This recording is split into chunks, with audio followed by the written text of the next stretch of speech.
Hey there, nation. Welcome to the show. We help you to play miniatures wargaming on a budget. It is I, Commander CheapSkate, and now it's time for another edition of Warhammer the Golden Age. This is Battle Report number 28. It is a 2,000 point battle that's fought between myself with my Guardians of Avalorn High Elves army, so that's why I decided to go with the new army on this one, versus my buddy Lady Domina of House Daycare, the Golden Reavers of Skyros of the Dark Elves. So yeah, I was doing a couple of battle reports, playing a 2,000 point monster mash list for my Dark Elves army, and I got kind of bored with it. I wanted to kind of go back to my first love, which was my very first army, which is my High Elves army. There was like a little episode that was done a little while back by Vince, and he was talking about on Warhammer Weekly, what is your favorite, your very first army, and do you still use it, and do you still love it and stuff. And ever since that episode, my heartstrings been getting kind of pulled by my High Elves army, so I decided to go back to that one for 2,000 points and continue with the battle report on that part. So yeah, it's gonna be kind of cool. So let's see exactly what happens with 2,000 points of High Elves stack up against 2,000 points of Dark Elves in 8th edition Warhammer.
Alright, with army lists out of the way, let's go and talk about deployment real quick. As you can see, we're fighting on a 4x6 table. You can see we got lots of forests, standing stones, as well as hills scattered throughout the entire terrain.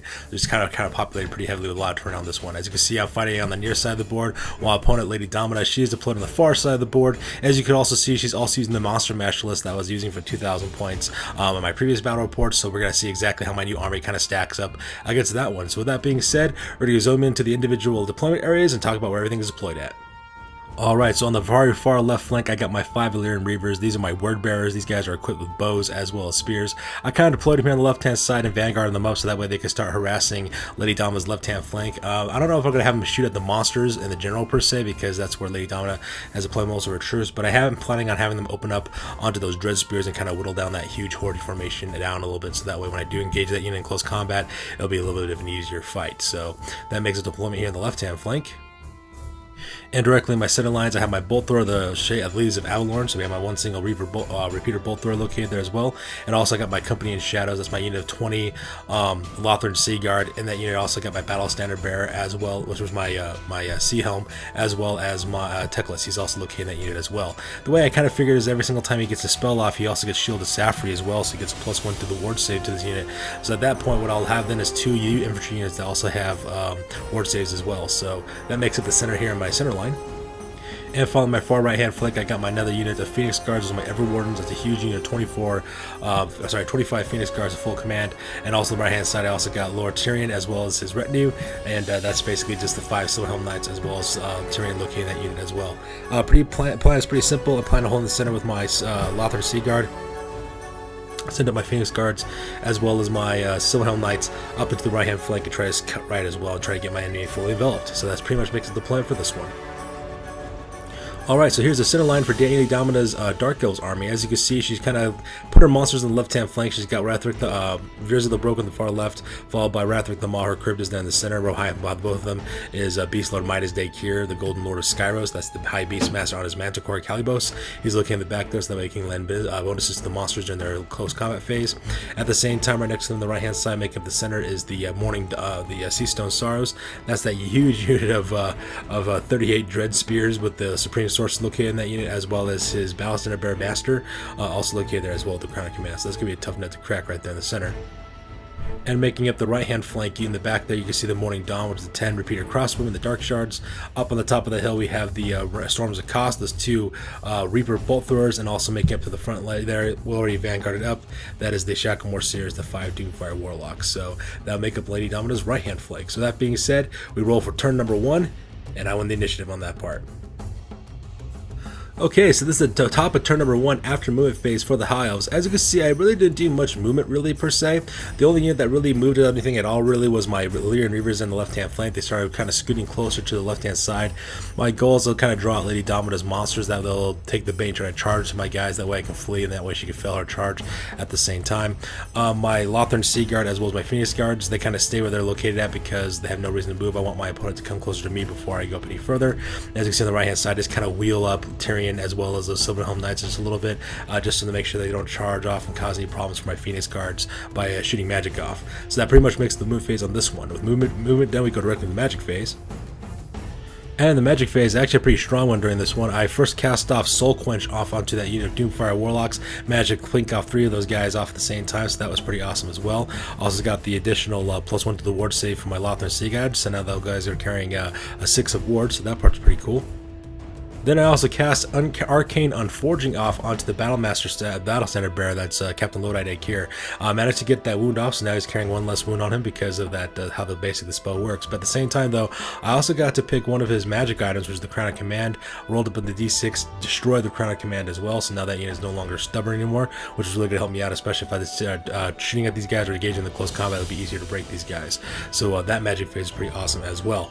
And once again, I also got a +1 up to my ward save as well. And because I'm playing Techless Lore Master, his magic just doesn't quit. I also got the Tempest spell off into one of those units of Reaper Bolt Thors, the Storms of Kos.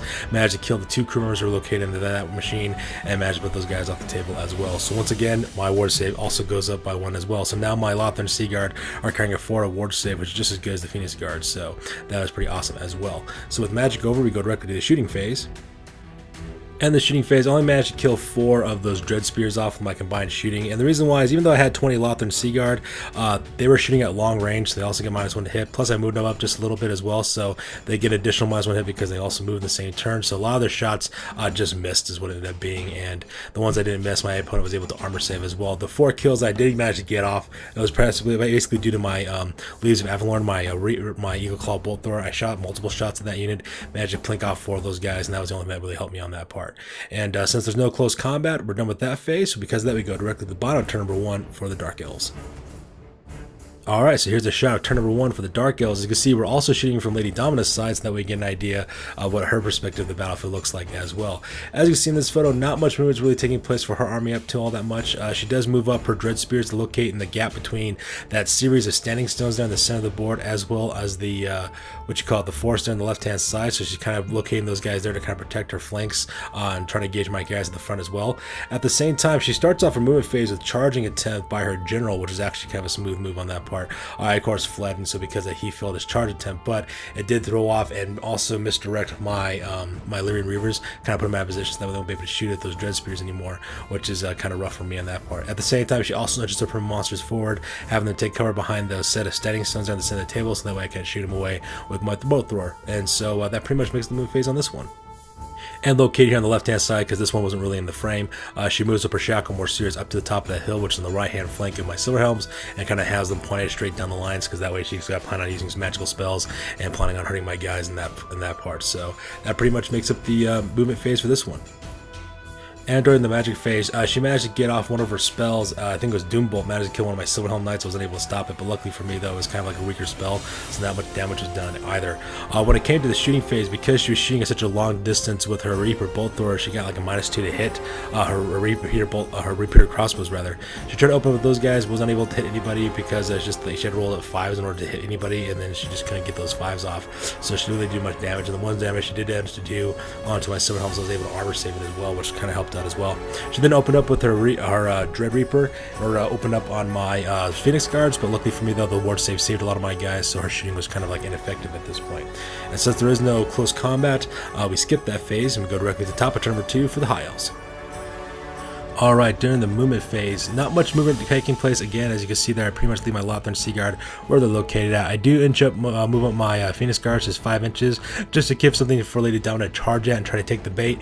At the same time, I also move up my Silverhelm Knights up to the right-hand side as well, and that way they can kind of engage into the Dread Spears as well. My plan here is that she'll charge her units in to deal directly with my Phoenix Guards. In that case, then I can start enveloping her on either side with both my Lothern Sea Helms, as well as Sea Guard, as well as my Silverhelm Knights with Tyrion able to engage in that way as well. well. At the same time, filling this on the top of the board, I also moved my Lyrian Reavers to get within positions, that way they can start shooting at those Dread Spears again, and that pretty much makes it the movement phase on this one. Magic ended up being a total wash for me. I rolled 2 1s when I went to go roll for my spells. Because of that, we had broken concentration, so I was unable to have a magic phase in this one. So we skipped that and go directly to the shooting phase. As you can see in this photo, I did a lot more devastating shots with the shooting phase this time. A lot more of my Sea Helms were my Sea Guard were able to hit as well as wound this time, because they didn't move like they did in the previous turn, as well as combined fire from my Bolt Thrower, as firing multiple shots, as well as the 5 Lyrian Reavers. I managed to kill about 9 of those guys at the same time, which is pretty awesome as well. Unfortunately for me, Lady Dama did pass her panic check, so these guys didn't run away, so they just kind of stuck it out. And since there is no close combat phase, we skip that. We go directly to the top of turn number 2. Bottom of turn number 2 for the Dark Elves. Alright, that being said, we go directly to the top of turn number 2 for the movement phase for the Dark Elves. And as you can see in this photo that's shot from her point of view, Lady Dama decided to take the bait and started charging units in as quickly as possible. So you can see there, first of all, she charged off her Shotgun Morseers into the back rank of my Silverhelm Knights, which is not much of a big problem, because I have a sneaky suspicion that Tyrion will be able to wipe those guys out just in close combat alone with himself. At the same time, she also charges in her Seastone Sorrows that also contains her unit of Dread Spears with her Master and Sorcerers, and as she charged directly into my Phoenix Guard as well, so now my Ever Wardens are engaged in close combat. At the same time, she also moves up her monsters on the other side of that stone area, so that way she can start engaging my Lothern Sea Guards, as well as the flank of my Phoenix Guard, and also moves up her general as well in order to get to a better position to where she can kind of fight it out as well. So that pretty much makes the move phase on this one. Alright, unfortunately for Lady Dama during the magic phase, I was able to dispel all of her spells because, Teclis is a beast when it comes to magic. She originally tried to get off Arinzapal's Black Horror for her very last spell that she tried to stack up, and I decided to use the Scroll of Hoeth that Teclis has, and I was able to dispel it automatically. At the same time, I also made her forget that spell as well by rolling up a d6 and winning the roll on that part. So because that Arinzapal's Black Horror is now completely gone for her, she won't be able to use that spell in rest for the battles, so one less thing for me to worry about. However, during the shooting phase, she did open up with her last remaining Bolt Thrower from the Storms of Kos, managed to kill 4 of my Lothern Sea Guard using her Dread Reaper's multiple shot ability. Unfortunately, I didn't have any ward saves on this unit because my magic phase was just non-existent last time, so that pretty much makes it up for this one. So with magic as well as shooting phase over, we go directly to close combat. Alright, so in the combat phase, absolutely been at Brulu for Lady Domina. Tyrion, as well as most of my Silverhelms, were able to kill off the rest of the Doomfire Warlocks, so that was pretty simple fighting ability there, so there's nothing to worry about that one too much, so that part was kind of nice. At the same time, the combat, though, the real combat took place between my Everwardens as well as her Seastone Sorrows. At the end of the time we got done fighting each other, she managed to kill 3 of my Phoenix Guard, and that's because I was rolling out in the box when it came to my ward saves. I got really lucky on that part, so a lot of my guys survived. At the other hand, however, she managed to lose 7 of her Dread Spears at the end of the combat phase, and so when combined with my rate bonuses plus my standard bearer, she had her battle standard bearer as well and her standard as well, and she did charge, but in the end it ended up being the rate bonuses that actually ended up helping the most. And so because Lady Dama's troops were no longer stubborn, they had to take a break test with the minus ejections that they had as well. They fled. I pursue, and not only did I overrun that unit and kind of destroy it at the same time, but I also overran that unit and charged directly into her general as well. So now those 2 guys will be engaged in close combat for the next combat phase as well. So pretty devastating close combat phase for Lady Domina. So that being said, we go directly to the top of turn number 3 for the High Elves. Alright, so this photo is taken directly at the top of turn number 3 for the High Elves. As you can see, my Phoenix Guards, I don't have to worry about moving those guys too much because they weren't engaged in close combat. However, what I did for my Lothern Sea Guard, I did decide to change up and do a combat reform real quick and form up into a regular column formation, so that way they can deal with the monsters that they come charging at me. My plan is to try to blast these monsters or to teleport this unit away using high magic, but if I'm unable to do so because for whatever reasons, I want to be able to have these guys have maximum rank bonuses, so that way they can kind of fight against whatever comes their way as well. So I use the Lothern Sea Guard's ability to do that. At the same time, I also swept Lord Tyrion as well the remaining Silverhelms to the right, to the left hand side as well, so that we can charge directly at those monsters, engage those guys in close combat in case they charge into my Lothern Sea Guard. At the same time, at the top of the page there, you can see I moved up my Lyrian Reavers into range, so that way they can start shooting at that unit of repeater crosswomen as well and get those guys taken out. So that pretty much makes it the move phase on this one. Alright, during the magic phase, I managed to get off a spell called the Tempest first. I was able to hit that on that unit of repeater crosswoman, the Dark Shard, look at the top of the screen. I was able to kill a couple of guys. I think I was able to kill like maybe 1 or 2 guys ended up being killed in that unit, so because they get -1 to hit when it comes to shooting phase, so that kind of protects my Lyrian Reavers from being shot for the next turn as well. And I also used my spell to walk between worlds in order to get out of position from those monsters who are charging at my Lothern Sea Guards. So I managed to get the big spell off, so I was able to move up the full 20 inches forward forward. And as you can see, I move those guys right through Wrathric, Fears of the Broken, as well as Death Force onto the other side of that standing stone. So now my opponent, if he wants to charge my Lothern Sea Guards, he's got to spend an additional turn to turn his monsters around, so that way they can charge into my units as well. But that time, that also gives me enough time to turn my guys around, so that way they're facing off, and so combat will be back to my advantage again as well. Not only that, but I also managed to put two up ward onto my unit of Lothern Sea Guards, and those guys have a 5 ward, which is also pretty amazing as well. Also triggering up another close-up because I also cast another spell called Arcane Unforging onto my opponent's general. So I cast that spell, managed to get that off as well. I destroyed the general's Armor of Fortune, Armor of Destiny, so now he no longer has heavy armor, he no longer has a 4 ward as well, and I also managed to put a wound on him on top of that as well, as kind of like insult to injury as well. So this guy will be a lot easier to wound as well as to kill in the next combat phase, which is pretty important as well. During the shooting phase, I managed to kill off 3 more of these dark shards using the using the bows that my Illyrian Reavers were using. So I managed to kill 3 more of those guys, which was pretty awesome. Unfortunately for me, though, my opponent did pass their panic check, so those dark shards aren't going anywhere. And at the same time, I managed to put 2 wounds onto Wrathric the Maw using my Bolt Thrower. I used the additional, just a single shot, so that way I get more wounds off onto that monster. I was able to do that as well, so now that monster is a little bit weaker, so that way my guys can take him on in close combat. So with that being said, we go directly to the combat phase. And in the combat phase, in order to save my unit from being destroyed by this monster with a Manticore, I decided to issue a challenge to my champion against his general at the same time. So those 2 guys were engaged in close combat the entire time. Luckily for me, well, not lucky for me, but unfortunately for me, my champion did die. So that part I saw coming. I was willing to sacrifice that guy. But because of that, the only ability Lady Dawn was able to get was the 3-up score that she got, because she had overkill for her challenge. So that part, she has those 3 points. But luckily for me, I was able to get rid of that alone just by using my rank bonuses, and then combined with my battles, my standard, I basically beat her by 1. She passed her leadership test, so you didn't have to worry about breaking, but that wasn't really my big focus here. My big focus was to keep my unit of Phoenix Guards alive as long as possible, and I did that by sacrificing my unit champion. So with the end of combat phase over, we go directly to bottom turn number 3 for the Dark Elves. Alright, so the top of turn 3 after move phase for the Dark Elves. As you can see in this photo, Lady Dawn does move a couple of her troops around. First of all, she kind of wheels her Dark Shards over to the right hand side so that they can deal directly with my Illyrian Reavers and open up with those Repeater Crossbows. So that would be kind of devastating against my guys. The only thing I have going for me is the fact that she moved, as well as having firing a -1 to hit for multiple shots, so she's got to spend additional penalties in order to hit my guys. So that's the only thing going for me on that part. At the same time, she charges in Wrathric the Maw into Tyrion as well, so now that unit of Silverhelms is engaged in close combat, and she also marches Veers of the Broken, kind of does like this kind of weird kind of whip around, so that way as you can see she gets like a quick butt hook to the left, and now her Veers of the Broken is also facing down my Silverhelms as well, so that way she can charge into those guys and take those guys out as well. So that pretty much makes up turn after 3 for the move phase. During the shooting phase, she did manage to kill one of my Illyrian Reavers. That's because she opened up with her Repeater Crossbows. Like I said before, she had to take a -2 to hit because she moved her troops, so I got very, very lucky on that part, so I only lost 1 Illyrian Reaver. I didn't manage to pass my leadership test because they were within range of the Battle Standard Bearer, so that's the reason why those guys kind of stuck it out as well. And unfortunately for Lady Dawn, when she tried to open up with her her Repeater Bolt Thrower onto my Lothern Sea Guard, she missed her shot, so wasn't able to inflict any wounds, so that part kind of helped out as well.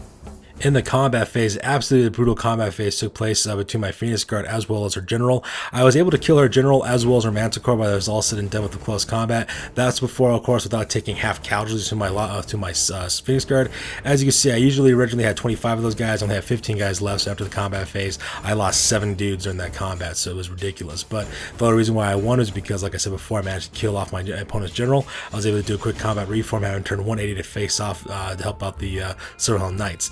At the same time, Tyrion pretty much dominated onto Wrathric the Maw. Was able to put most of the wounds onto him. He's only had 1 wound left, and the last of the attacks from the Silverhelm was enough to slip the final wound onto that guy. Managed to kill that guy as well. Because we killed Wrathric the Maw, we decided to overrun as well, and we overran directly to Veers of the Broken. So now that War Hydra is engaged in close combat as well. So like I said before, pretty devastating close combat phase for my opponent. So that being said, we go directly to the top of turn number 4 for the High Elves. As you can see in the movement phase, I basically do charge up with my Phoenix Guards and get the Veers of the Broken into the flank on his left-hand side, so now he's engaged in a pincer attack. At the same time, I move my Lothern Sea Guard 180, so that way they can charge into the rear of Veers of the Broken if this combat goes a little bit longer than 1 more phase as well. At the same time, I charge in my Illyrian Reavers into the back there and have him engage those Dark Shards into close combat as well. So that pretty much makes the move phase on this one.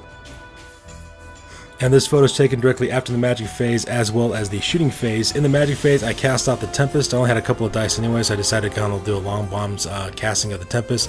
Managed to kill one of the crew members of the Reaper Bolt Thrower by doing that, and I also managed to finish that Reaper Bolt Thrower by firing a single shot bolt with my Storms of Kaldor. Not my Storms of Kaldor, my Leaves of Avalorn against the Storms of Kos. Managed to put the last wounds on that guy and managed to kill that mortar machine as well. So that part was pretty epic. So with that being said, we go directly to the combat phase. And as you can see in the combat phase, it proved to be absolutely brutal for my opponents. Basically, the Virs of the Broken did not get a chance to fight back at all. That's because we go by initiative order. Tyrion went first, managed to put 3 wounds onto Virs of the Broken. A couple of Silver Helm strike attack wasn't able to cause any wounds at all during their combat phase. And then at the same time, though, most of the kills were kind of finished off by the Phoenix Guard. They were able to kill off the rest of the wounds onto Virs of the Broken, and that creature died before I had a chance to even fight back. So that part was kind of brutal. And at the same time, the fight between the Illyrian Reavers as well as the Dark Shards was an absolute mess. We were unable to hit each other, like if our lives didn't depend on it. Was unable to inflict any wounds, so now that's kind of I got a draw because these two are now just kind of staring at each other ruefully. So that makes the combat phase on this one. And it's also at this time that Lady Dama takes a look at the table, realizes the only thing she has left are her 5-man unit of Dark Shards, and she decides to kind of call the game at this point because I pretty much destroyed everything else in the combat phase. So with that being said, ladies and gentlemen, this battle report is now officially over. We're going to go directly to the After Action report and talk about exactly how this battle went. Sure, I could have stayed in the past. Could have even been king. But in my own way, I am king.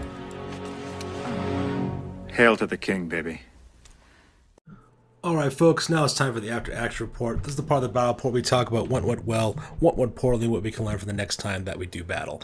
This is the After Action report for Warhammer the Golden Age battle report number 28, and ended up being a victory for yours truly. So let's go and talk about some of the reasons why that victory was able to be secured. First of all, I had a very powerful magic phase with Teclis. That was the main reason why I was able to win this battle so easily.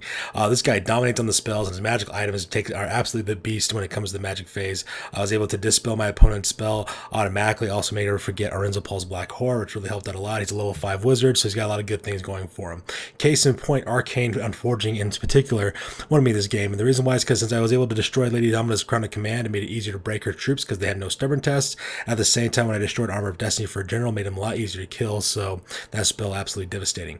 Tyrion is also a monster in close combat. He's able to deal with most problems on his own merit, especially when it comes to monsters and large targets of that nature, so absolutely invaluable. Also like a beast in close combat. Now, the only thing I don't like about having those special characters in my armies, they do eat up a lot of points. My Silverhelm Knights and my Eagle Call Bolt Throwers are too few in number. I at least like to go with at least 2 Eagle Call Bolt Throwers in a battle report, and I have at least 10 Silverhelm Knights when it comes to close combat. But because of that, since I have these characters, I had to take the points out of somewhere, so I just felt kind of uncomfortable kind of going in there without those items. But, you know, that's the way it is. At the same time, I do love having these special characters. I have been playing both Teclis and Tyrion since the 4th edition of Warhammer, and I've always loved the way the models look and the things they can do in the game. So I don't know, I'm still on the fence on it. I might change my list, I might not though, but you know, we'll see what exactly what happens later on as well. Another thing that also helped me win this battle report was also the close combat against the Seastone Sorrows.